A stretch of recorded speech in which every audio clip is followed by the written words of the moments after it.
What is going to happen to the Republican Party if Donald Trump loses? We don't know for sure, but we did perhaps get a little bit of a preview not long ago when Matt Gaetz and Donald Trump Jr. attacked top house Republican Liz Cheney as insufficiently loyal to Trump, saying that she was effectively sabotaging the president, and it's disloyalty and it's backstabbing, and we're the true Trump fans.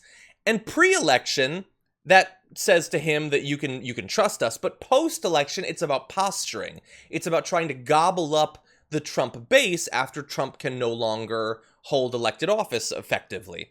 And so those camps might end up playing out, and interviews with over a dozen Republican lawmakers and aides conducted by Politico apparently are showing that. They say there's a growing sense that if Trump loses the White House and the GOP fails to make meaningful gains in the House, which seems pretty certain, and if he loses, it will definitely be certain, the fight for the future of the party will play out in challenges across leadership. They say that the party's long-simmering divides were largely papered over after Donald Trump won the White House back in 2016, but that truce might fall apart, and of course it will. I mean, effectively, all of the big ideological differences that they had were just set aside by, oh, Trump is the thing, we all love Trump now, no matter how, vicious we were to him before he was a candidate.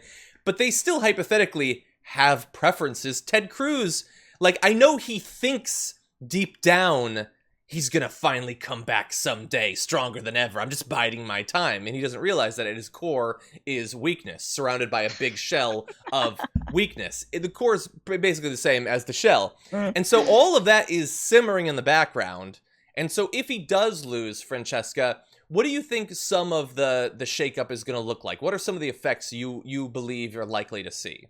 I'm just excited for it. I can't predict exactly what's going to happen, but I'm very excited. There'll be the full-blown, the Q party. There'll be the yes, we accept Latinos and African Americans party. I think Romney plays a role. There's a little bit of a Romney revival. Guy Smiley back at it again. I am looking forward to the destruction of the Republican Party, and I love seeing them on their back heels. I think it's really important, and again, opportunity for the Democrats to finally, go on the offense and play hard and do what Republicans have done. But you see Mitch McConnell just recently saying, if you need to distance yourself from Trump, do it, right? Yeah. To candidates right now. That is a very different tune than 6 months ago. And I think that started to happen after the 2018 midterm election, when you realize that hitching your wagon to Trump is going straight off that cliff. So I'm excited. I am excited to peer down onto the ashes of the Republican Party and watch them try to claim, and this is going to be great, y'all, claim that they were the ones who stood up to Trump. Yeah. Oh, but I was working on a manuscript about it, but I didn't manage to publish it, right? And we have to bring those receipts. And look, I'm not saying that a more cuddly conservatism is out there. God, I hope. I truly do. I mean, but first there has to be a little bit of accountability.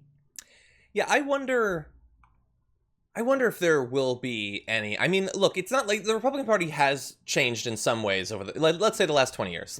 You did have the Tea Party, but now, so in the beginning, the Tea Party wins that they had made the party look a little bit different. But how many of those people still really have anything to do with the Tea Party? Didn't it kind of, it seems like it just evaporated into the Republican Party. The things that George W. Bush was pushing for, are they really that fundamentally different than John McCain was going to hypothetically, or Mitt Romney, or Trump has? They're against immigration, they want to cut taxes, they don't want you to have health care. There's a lot of through lines back to the beginning of when I was really paying attention to politics. And they always say around the time of an election, there's going to be this reckoning. After they lost to Obama, it was, oh my God, we have to figure out how are we going to get Latino voters to like us. They never did that. Nope. All they do is look for the next person, the next guy, really. The next guy that they're going to line up behind. And Trump was that guy. And if he's not the guy next time, then it's going to be Don Jr., or it's going to be Tucker Carlson, or it's going to be Matt Gaetz, or whatever.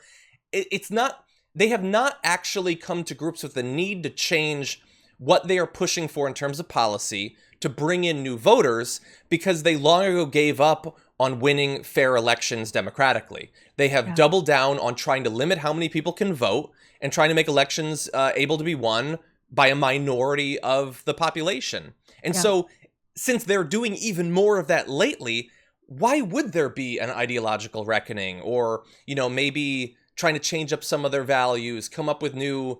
They still don't have a healthcare plan. Trump said two weeks ago, remember, I'm going to have the healthcare plan, and now he doesn't have it, and he never will. Yeah, I don't see a real reckoning happening. There will be leadership change-ups. There'll be they'll be, you know, changing the deck chairs on the Titanic and all of that, because they're all aggressively ambitious individuals.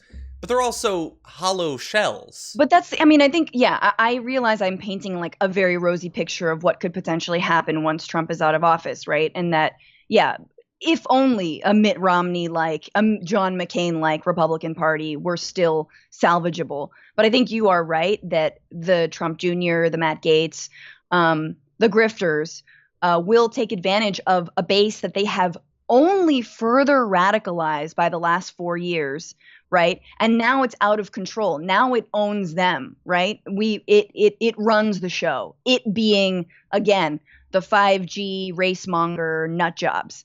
And now that you're right, like there is no healthcare plan. There's not really trade. It is all about white nationalism and the race war. It's about, low income housing. It's about protecting the suburbs. It's about whiteness. It's the last gasp of whiteness.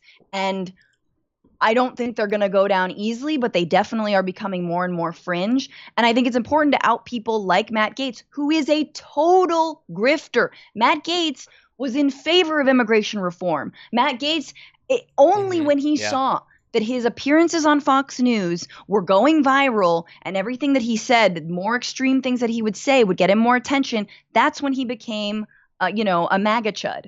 Yeah. Oh, God. I really do think you laid it out. The 70% of the party post-Trump is going to be white identity politics, and it will be, I think it's already pretty much just give me whatever Candace Owens said earlier today, or Ben Shapiro. That's what we stand for as a party. And in fact, can you get them in here in Congress? Can we talk to Candace Owens or whatever? Or Tucker Carlson said, some mix of the two.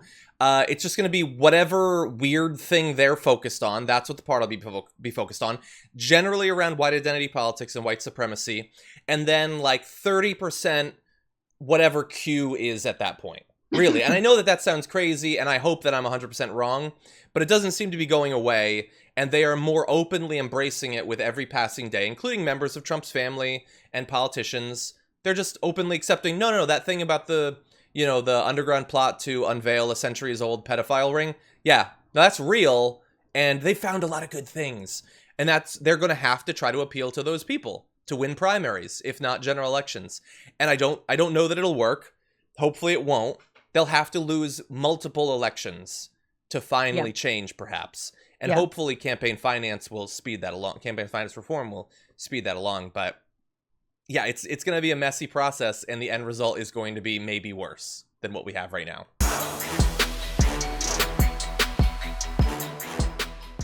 For more political news breakdowns, interviews, stories of activism, and me trying my hardest to care about the occasional big celebrity news story, subscribe to our YouTube channel at youtube.com/The Damage Report. And you can ring the bell wherever it is so you don't miss anything.